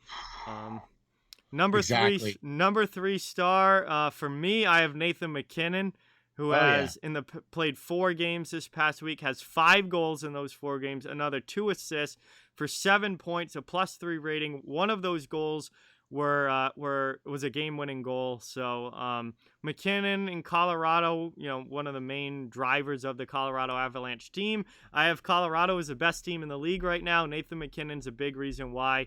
And 7 points in 4 games, not too shabby there for Max. So exactly. He's my number 3 star of the week. For sure, man. And he's been on the list a couple of times, I believe. Yeah. Through our history of shows here, he's been on at least once or twice, I believe, before. Yep. For doing just exactly that, just putting up the points and being that plus player and doing the things that Colorado needs him to do. Man, can't Absolutely. go wrong with that. He's one of their best players. Exactly. One of their leaders in the room too. Yep. My number 3 star of the week is from the up and coming Nashville Predators, Juuse Saros. Mm-hmm. He is the goaltender for them, and when I saw this, I that's why I had to put him on here. Mm-hmm. In 3 games played, he's won all 3 of them. He's had 1 shutout. He's got 3 goals against, but he's got a .968 save percentage and a .97 goals against. Yep. With the 1 shutout and 3-0. Okay. Yeah. That's 3 stars for me. Absolutely. Nashville has been playing lights out the last couple of games. They've been making that push to get to the playoff spot where they are now, and I think they're trying to make a run. Oh, definitely. And Juuse Saros is my number 2 star of the week. I have him on my list as well. 3-0-0 in this week, 968 save percentage, a .97 goals against average, 1 shutout. He stopped 91 out of 94 shots he faced this week, which is absolutely incredible. And Juuse Saros seems to be a second-half goaltender. The Nashville Predators seem to be a second-half team because he did the exact same thing last year, too. Yeah. First half of the year, he was not very good. From January on, he was fantastic and helped Nashville rise in the standings. This year, first half of the season, not very good. Last month or so, Saros has been really, really good. And he seems to play well at the latter part of the year as opposed to the beginning. And now Nashville is absolutely on fire, climbing the standings and now into a playoff spot. So Saros is my number 2 star. Incredible numbers, stopping 91 out of 94 shots and winning all 3 games for the Preds this week. This was the first time in 2 weeks that we were able to squeeze a goalie on, and wouldn't you know, it's the same goalie. Oh yeah, he was the best for sure. All right, my number 2 star of the week is Jacob Chychrun. Yes. From the Arizona Cardinals, and boy, hasn't Arizona been stepping it up too. Oh yeah, the Coyotes are in a playoff spot now. Yeah. How about that? And I think this guy here, Chychrun's been one of the reasons why they are. In the last 3 games played, he's got 3 goals and 4 assists for 7 points. He's a +3 rating in those 3 games. During those 3 games, he has an overtime goal and a game-winning goal. Mm-hmm. So, I mean, this is one of the reasons why I think Arizona has been making a push. Yep. This is one of the reasons why this guy has been playing very well with the players around him. You know what I mean? Yep. They're getting contributions from Kessel. They're getting contributions from Jacob, and they're getting contributions from other guys on the team. And they've been able to win some of those games now where they weren't winning those games at the beginning of the year. Mm-hmm. Absolutely. And Chychrun's a really nice piece on the back end there, a good young defenseman, and he's played really, really well the past week, and he's had a really solid season overall for Arizona. Exactly. Number one is the same for both of us, so we can both talk on this one. That was easy. Pretty obvious. Brad Marchand of the Boston Bruins just absolutely lit it up this week. 4 games played, 5 goals, 5 assists, 10 points, a +8 rating, 2 game-winning goals, and 2 shorthanded goals for the Bruins this week. Sprinkle in the Hattie. Yeah. Sprinkle in the Hattie.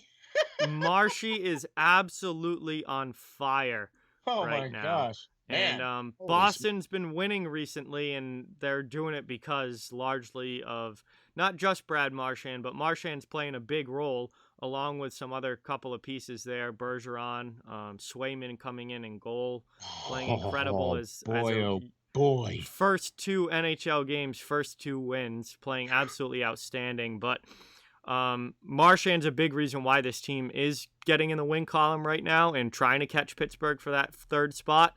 And his week has just been absolutely unbelievable. If Boston keeps playing, if Marchand keeps playing this way, I think they can catch Pittsburgh. I do too. If they play like this, they can catch Pittsburgh. Right. And the fact that you have Marchand playing as well as he's been playing, and it's not just the goals. Mm-hmm. He's making the plays. He's doing all the little things. He's making the hits. He's physical, winning the puck battles. Right. He's winning the puck battles against the boards. He's making those passes. He's making those good decisions with the puck. You know what I'm saying? He's being defensive responsible, things of that nature. So he is playing the all-around game, and that's why he's my number 1 star this week as well, too. I mean, come on. You sprinkle in a hat trick along with 5 total goals, 5 assists for 10 points, and a +3 rating. Come on! Absolutely. That in 4 games, he has 10 points, right? Yep. That's what? 2.3333. Right? Points per game. Insane. I'll take that all day. Absolutely. So those are our 3 stars of the week. Some players playing a really, really good hockey right now. And that will bring us now to our next segment where we look at the hottest and coldest teams in the league. And we might as well just do these together. Like I think we did this last week too, because our lists are exactly the same. So there are clear-cut hot and cold teams in the league right now. Clearly. And we have the exact same list. So I like to start with the positive. We start with the hot teams always. Get the good out there. And the 3 hottest teams coming at number 3 for both of us are the Carolina Hurricanes with a 7-2-1 record in their past 10 games and a 3-game win streak, including 2 huge wins against the Florida Panthers this past week, their last couple of games. Carolina is playing great right now. They've launched themselves to the top of the league with 57 points. They're top of the Central Division. And anytime you go 7-2-1 in a 10-game stretch, you're doing pretty well. Can't argue with you on that. The number 2 hottest team in the league right now is the Toronto Maple Leafs. This is where we mentioned that we were going to talk about this team earlier. Yeah. Hey, we're talking about them now. Hey, 5 wins in a row. 8-1-1 in the last 10 games. Ripping it up. Toronto kind of, it seemed like they kind of stumbled there a little bit. Yeah. You know what I mean? And they lost a couple of games. Not anymore. Jack Campbell's playing incredible in goal. Wow. This Austin Matthews has been playing very, very well. Almost to 30 goals now. Almost. I mean, we talked about this earlier. If he could maybe get to 50. He fell off that pace, but he's still. I mean, at 30, that's still. I mean, come on. He's probably going to score 40 plus this year. You think maybe? Yeah. When you got players like that on your team, and then they also got Wayne Simmons back too. Off the IR. That's big. That's huge for Toronto. Okay, that's almost like their trade deadline piece that they needed. Yeah, Okay, getting him back just adds so much grit and character and toughness into that lineup they didn't have without him. That's Exactly. a huge get back, especially for playoff style hockey. which is what they're going to need, especially yeah. going up against the teams like Edmonton, Winnipeg, and Montreal. Yep. You know what I mean? So, yeah, man, Toronto, number 2 on the hot list. Yes, and the number 1 hottest team in the NHL right now. This was an easy one. They've won 9 of their last 10 games. It's the Nashville Predators, who are making that run for the playoffs now in the 4th spot. This team was below Detroit in the standings at one point earlier this season, and now they are in the 4th spot in a playoff position, 9-1-0, 9 wins in their last 10 games, including 3 straight, and the Predators are absolutely on fire right now. In 1 month. Yep. In 1 month, Nashville was below Detroit. They were the league's biggest sellers, where all of their assets were on the block. Yep. You know what I mean? The whole 9 yards. And wow. Wow is right. 9-1-0. Yep. And they're not done yet. No, this team's still just rolling along. They're not done yet. That's the scary part. So they're now in 4th place in the division. And they've played the likes of the teams ahead of them pretty okay. Yeah, they play tough games well. This was a team I completely counted out earlier this season. Oh yeah. And easily. This past month now for Nashville has just been incredible, and exactly they're still just tearing it up. Flip-flop between them and Chicago, because at one point we thought Chicago was going to try to make a run. And early in the season it was Chicago who was one of the hottest teams and playing really well, and they've completely fallen off, and Nashville's completely turned it on. Exactly. And they've flip-flopped that position, and now Nashville's in the playoffs. But Nashville plays Tampa Bay well. Nashville plays Florida well, and Nashville plays Carolina well. Yep. Okay, so this could be up for grabs. I mean, honestly, if it ended right now and Carolina was to play Nashville, that would be some must-see playoff hockey TV right there. That'd be a great series for sure. Those games are already getting to be must-see matchups. Yes. So those are the hottest teams in the NHL right now. We've got Carolina at 3, Toronto at 2, and Nashville at 1. Yep. Unfortunately, now we have to flip things over to the negative side of things, the coldest teams, some teams that are really not playing well right now. Nope. And we'll start things off at number 3 with the Los Angeles Kings, who did win their last game, but are still, even with that win, just 3-7-0 in their last 10. They were a team that we thought could potentially get into that 4th spot in the West, and they've completely fallen off here over the last couple of weeks, and it's been a rough stretch for LA. It has, and who knew? And LA actually has a lot of cap space. Yep. You know what I mean? And so it's going to be interesting to see what they do, especially at the trade deadline, if and when they're going to do things, or what they're going to do, or whatever the case is. I think they might sell off some older pieces, and they've got a lot of young talent coming up and a lot of cap space to work with for this offseason. Yeah, so I think some of the older players and some of the bigger contracts are probably going to go away for them. But LA 3-7-0. They did win their last one, but all right. Once we get done with this, I'm going to make mention of a couple teams that aren't on this list. So yeah, our number 2 team, coldest team, has been the Columbus Blue Jackets. Yep. At 2-7-1 on their last 10, they lost their last one, but this team is just kind of like they made that big deal, right? With Line and Luc Dubois, right? Yep. And Line has just not really been good. No. For them at all. It almost seems like they brought him in, and then that whole dynamic between him and the coach just set things on the wrong course. Yeah, this has been a disaster of a season for the Columbus Blue Jackets. Even the coach now is coming out and saying that he hasn't done a very good job of keeping the room together. Yeah. This team's in shambles right now. Bye-bye. Yeah, it's been a slice. He'll be gone at the end of the year. I mean, really? Are you trying not to keep your job? He might be. There's been rumors about that he's trying to get out of Columbus and go somewhere else. Well, yeah, I don't know. It's Columbus has just been that team. They were trying to sniff last year. Mm-hmm. They had a shot, but they over the last couple of years they have lost so many top level talent players. Yep. Panarin, Bobrovsky, Duchesne, all they left haven't replaced.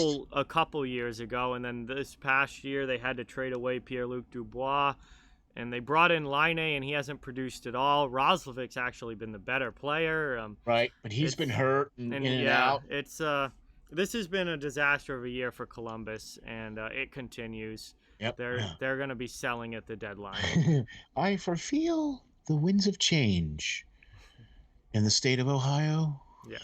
I don't know, just a feeling. But they're not the coldest. No. The coldest team in the NHL is the Calgary Flames. Wait, how is a Flame the coldest team? Anyway, yeah, their Flames burned out this season. 2-8-0. They've lost their last 4. This has not gotten any better under Daryl Sutter. I was afraid of that because as much as I love Daryl Sutter as a coach, he requires a certain style of play that does not fit the roster right now of the Calgary Flames. So the match wasn't there until they can change the roster to more fit what Daryl Sutter wants to do with his style of play, which means they're not going to win a lot of games the rest of this season. They're certainly not going to the playoffs, and this is a team that I thought needed major changes before, really for the past 2 or 3 years. They won't blow this core up for whatever reason. Now might finally be the time to do it, because this is another extremely disappointing season for the Calgary Flames, and it's not getting any better, it seems, as the year goes along, and they've really struggled here the past 10 games, only winning 2 of them. We thought, okay, a new coach would come in, but I kind of saw this coming with Calgary, especially with the new coach and especially with him not having the players in there to run his system. Yep. So I think we're going to see Calgary get blown up at the end of the year. Some of it might happen at the trade deadline, with some players wanting out. Yep. And then if it doesn't happen at the trade deadline, I think you're going to see in the off season and during the draft, where Calgary is going to probably blow up their team and start afresh, especially with the new coach, the new philosophy, the new defensive mindset. You need to have those specific kinds of players. Calgary does not have those players at all. So until he gets his players in there, you really can't expect Calgary to do much of anything other than what they're doing now, which is lose. Yes, so they are the coldest team in the NHL. LA at number 3, Columbus at number 2, Flames at number 1. These teams are really struggling right now. And guess who's not on the list? The Buffalo Sabres. Or the Detroit Red Wings. Or the Red Wings, or the Senators. Or the Senators. So it's really nice when we have weeks where none of those teams are on the cold list. And they all got themselves off of the cold list this week. So congratulations to them for that. That is going to bring us to our second and final commercial break here. When we come back, we have game picks coming up for Saturday's games. But before that, we're going to hear a word from Canine Country Club Resorts. A huge thank you to them once again, our show sponsor and just sponsor in general at Steel Flyers. Really, really appreciate all that they do for us. And here's a word from CCC Resorts. Greetings. This is Steel Flyers from the Steel Flyers All Sports Network, and we have 2 very special guests. We are delighted to be joined by Tracy Musser and Nicole Howard from the Canine Country Club Resorts. Tracy and Nicole are both managers for CCC Resorts and work at the Windsor or at the club, one of 2 locations, both in Manheim, Pennsylvania. Congratulations on your 30th year anniversary of being in business. Let me start off by saying this. Steel Flyer stands behind this company 100%. Taken care of Steel Flyer's furry friend for the last 2 years now, and they are a one-stop shop for everything your furry friend needs. In fact, let's find out what our friends at CCC Resorts offer. Nicole, how are you today? Good. How are you? Doing great. Thank you. What are some of the great boarding services that you guys offer, and what do we have to do in order to get our furry friends taken care of when we are unable to travel with them? Well, we like to bring everybody in for a tour first. That way they can see the behind the scenes, they can see where they stay, they can see where they play, and then we explain all of the fun things that we can add on to their reservation, whether it be one of our packages, either a nature walk, a ball time, or even a cuddle time. Oh, wow, that sounds great. Boy, it sure sounds like a resort to me. So how are you today, Tracy? I'm doing well, thank you. Tracy, tell me, is it true that you guys have both an indoor and an outdoor pool at the Windsor location? It is true. We've got one of each, so we're able to offer year-round swimming. The indoor pool is a great option for dogs who are swimming for therapy or rehab. It's got that sloped entry so they can wade into the water. Our outdoor pool is a little bit larger, and it's 4 foot deep the whole way across. And both of them are saltwater pools, so it's really easy on the dog's skin and coat. Wow, that's very awesome. So then during the summer months, you have a much deeper pool outside and then a sloped entry shallow pool indoors for the dogs. Tracy, tell the folks how we can get some pool time. Well, the first thing everyone does is come for an intro swim. We use that time to make sure the dog is comfortable in the water. We make sure they know how to get out of the pool safely, and we go over all the pool rules and etiquette with the clients as well. After that, they're able to schedule private appointments where they have the pool to themselves, or they can invite friends and have a whole group swim going on. So after a dip in the pool, then it would have to be off to the groomers, right? I mean, our furry friends cannot go out looking their best. Nicole, what are some of the great services your top-notch groomers provide? Our groomers, they specialize in full service grooms. We can do the basics, whether it be just a bath and a brush out or a blowout.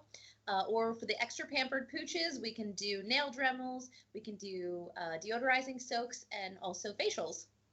Wow, man, that sounds like a resort if you ask me. Tracy, I know one of the main programs here at CCC Resorts is the WAGS program. The Steel Flyers dog is enrolled in this program. So why don't you tell the folks what is involved in this and how they can get enrolled? Yeah, the WAGS program is our primary daycare option at the Windsor. It's designed to be a structured program for people who are looking for a set routine for their dog. They all come on the same days each week, which allows them to have set friends, and we know exactly what's going on with each group. So we do a little bit more activities, and we build more into their daily routine there. But we've got other daycare options as well for the people looking for a little less commitment. We do an hourly care where you can drop them off and just pay by the hour. We also do a day stay option, which is great for the dogs that prefer human friends instead of making friends with other dogs. And then we have a traditional daycare option as well if you're looking for the occasional outing for your dog. Wow, there you have it.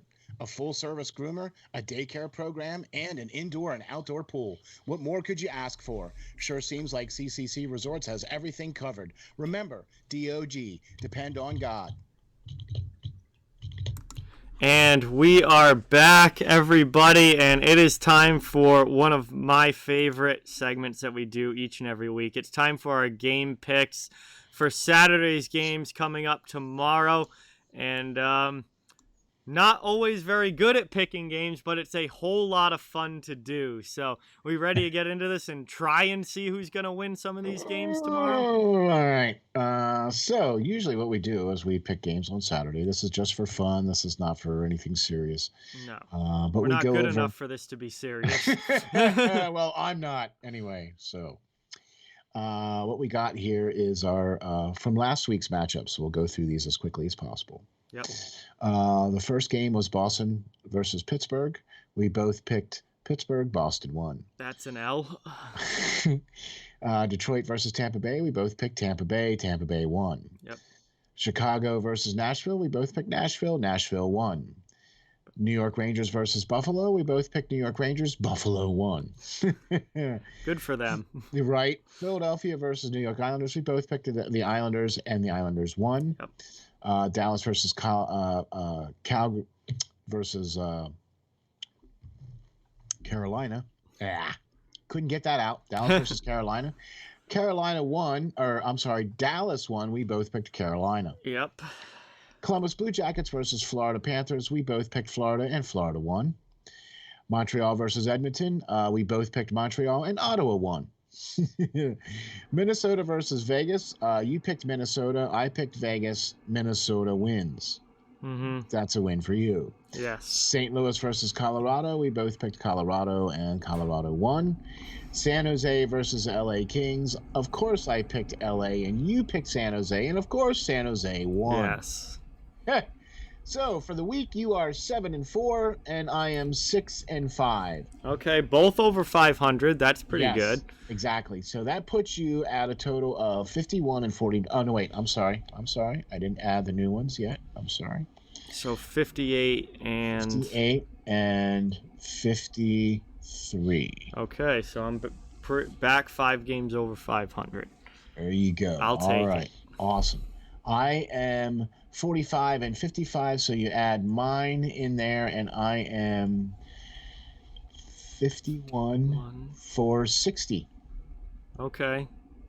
So I still have a ways to go. You still have a bit to go. Yeah. Before getting to that 500 mark.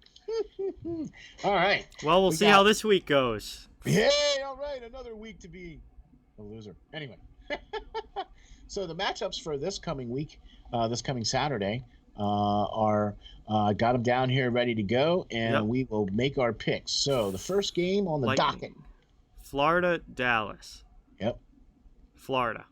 Yeah, me too. Florida. They need to get back in the win column. Yeah, and it would be a good one against Dallas too. Yep. Because Dallas has not been playing their best hockey lately either. Yep. So, all right, Boston versus the Flyers.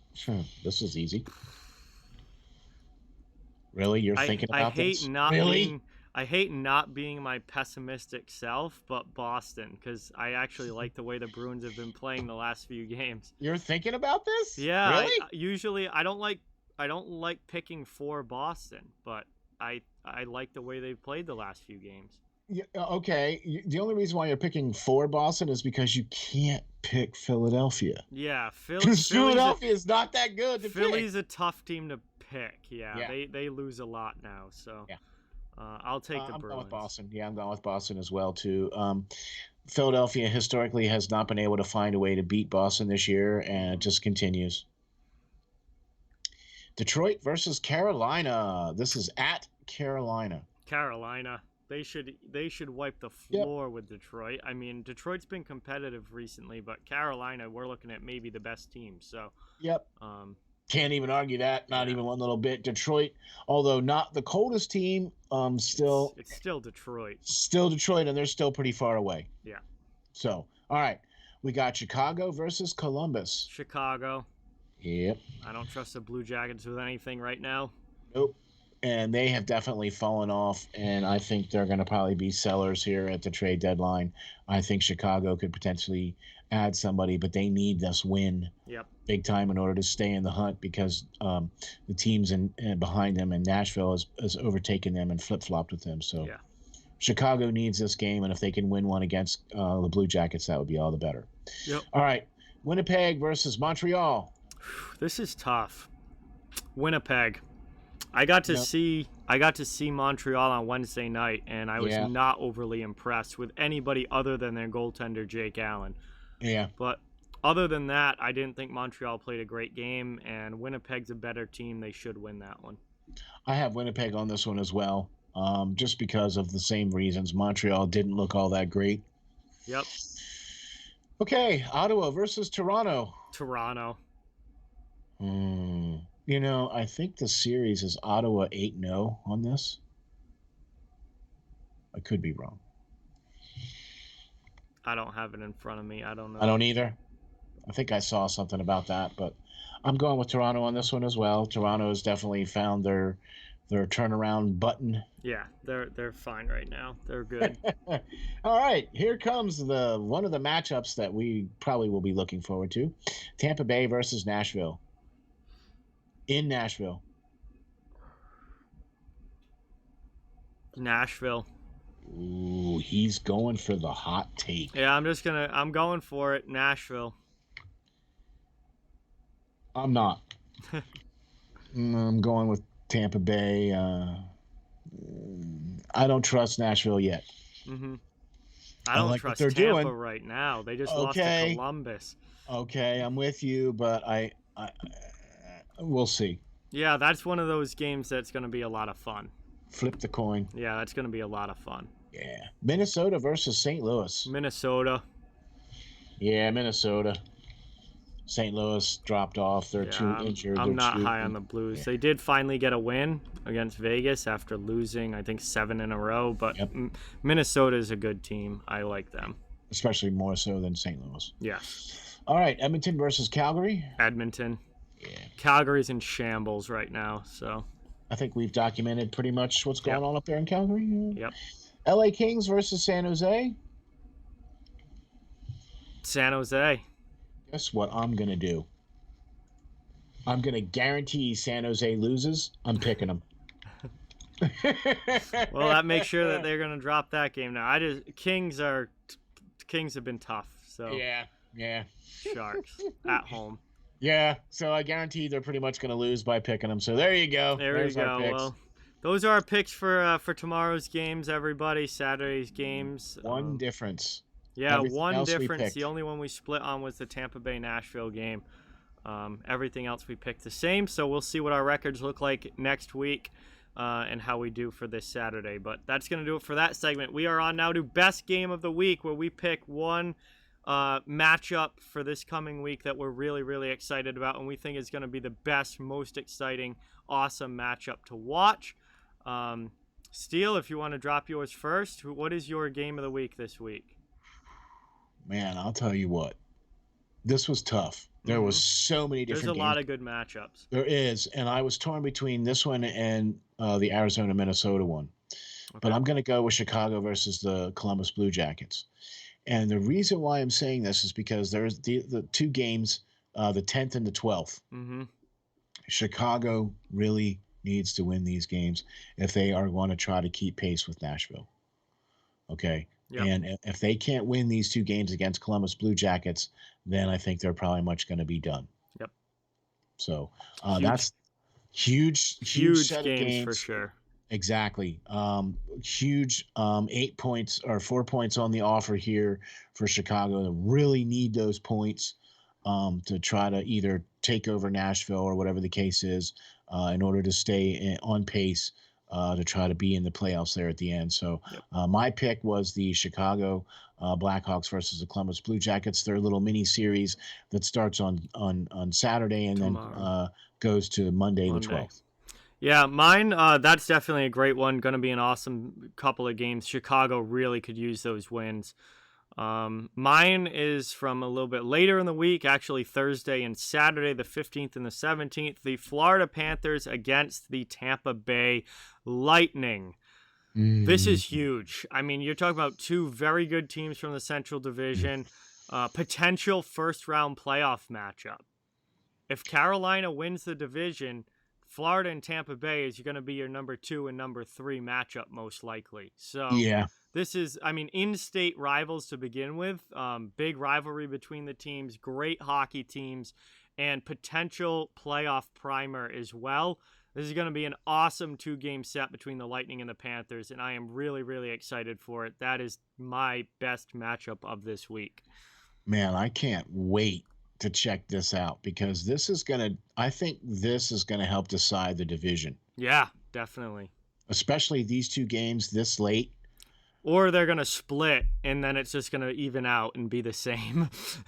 Also, both of these games after the trade deadline. Yeah, so the teams will be in their final forms by that point. Well, for the most part. Other than injured players coming back, right. Nikita Kucherov, but right. There won't be any more trades or any sort of movement like that. Right. So it'll be the final roster will be there. Ooh, we picked some good ones, man. Oh yeah, that's gonna be. We always pick good ones. This is our one of my favorite segments here is the Prospect Watch. Yep. We really like talking about the young up and comers. We like talking about the kids that are potentially either drafted or have been drafted and are getting ready to play, or kids that are going to be drafted. So I always love talking about what the next prospect is going to be. And I think we have two really great ones again this week. So John, why don't you tell us who your prospect watch is for this week? My prospect watch for this week is Jack Dugan, 23-year-old left winger, playing for the Henderson Silver Knights in the AHL, which is Vegas's Yep. AHL team. He was drafted all the way down at 127th overall in the 5th round of Wow. the 2017 draft by the Golden Knights. He played 2 years at Providence College, where he was one of the best players in all of college hockey. I got to see him in person multiple times. Nice. Absolute blast to watch. His final season, his sophomore year at PC before he signed his entry-level deal and went to the AHL, was last season, 2019-20. In 34 games played, he had 10 goals, 42 assists in 34 games for 52 points in 34 games that season, was plus 13 on the year. Wow. His rookie season this year in the AHL, he's played 22 games. He's scored 3 goals, has 17 assists for 20 points in 22 games as a rookie, is plus 4, and is second in the AHL in rookie scoring. Can you say playmaker? He is one of the best playmakers I have seen play live. He reminds me a lot of Trevor Zegras in that respect, where Zegras was a top 10 pick for the Anaheim Ducks and is now playing for Anaheim in the NHL. I think Dugan has that same kind of ability with the puck on his stick. And he's a little bit older because he played a couple years of college. He's 23 already. This is a guy that I do think is going to get a chance to play in Vegas at some point and is going to be an NHL player. He was an absolute blast to watch in college, and he doesn't score a lot of goals. He is a pure playmaker on the wing, which is a little bit different. Normally, wingers are goal scorers and centers are the playmakers, but it's not the case here. He is a pure playmaker and very, very good at passing the puck and setting up teammates, and having a great rookie season in the AHL this year. I would not be surprised to see him in the NHL next season or the year after. For sure. Sounds like a great prospect for the Golden Knights, man. And I wouldn't even be surprised if we see him sooner rather than later. Yeah. Especially with that type of playmaking abilities and that number of points production on the wing. Yeah, I think he's got a shot next year to make the Golden Knights team. Agreed, 100%. Well, that kind of brings us to another kind of playmaker. Philip Tomasino, a right winger. Hey, what do you know? We got the wingers this week. Yeah, yeah. He's a little younger, 19, 6 foot, 183 pounds. He was drafted by the Nashville Predators in the first round, 24th overall in the 2019 draft. Yep. In juniors was able to light it up really well, but now he's playing for the AHL Chicago Wolves, which is the Predators' AHL affiliate. Talk about a playmaker in 16 games. Now, not as many games as Jack, but has 6 goals and 12 assists. Yep. For 18 points. So and he's over a plus. Over a point per game. Over a point per game. That's really and he's good. a plus 13. So getting it done at both ends of the ice then. Okay. So not only is he a playmaker on the offensive end, but he's also a playmaker on the defensive end. He's playing very defensively responsible. Responsible, yep. I knew I could get it. But really like this guy, really like this player for the Preds. This might help them to potentially soften the blow if any players happen to leave the Predators. This is a kid that can step right in and be productive and be that playmaker on the wing for you. Yeah, definitely. He certainly looks like he could be in Nashville next season, without a doubt.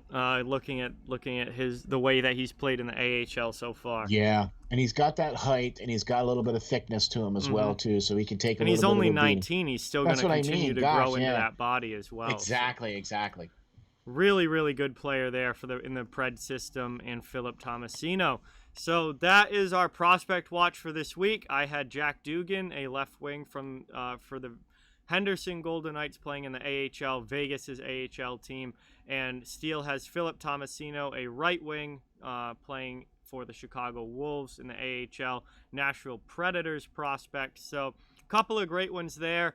And that is going to bring us to the end here of episode 15. So, wow. Steele, once again, it was absolutely awesome to have you and get another show done. And I can't believe we only have about a month left of the NHL season, then we're going to be going into the playoffs. But I know. Another great episode here. Thank you so much for being a part of it.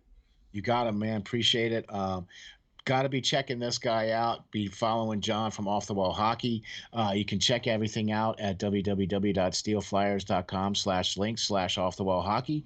You can get all the shows. You can get all of the contacts from John. You can check out all his great stuff. If you're not following him, then you should be. Yeah, thank you. And this show is part of the Steel Flyers All Sports Network. We have a lot of great shows and great people working on content here at Steel Flyers. The website, YouTube channels for everybody. Steel, Perlo, Peyton, Joe, Hockey Writers Inc. A lot of great stuff going on at Steel Flyers. So this has been episode 15 of the Off the Wall Hockey Show. It's a hockey show for hockey fans. We'll be back next week with episode 16. Thank you guys all so much for watching and listening. It's very much appreciated. This show would not happen without you, the audience. Nope.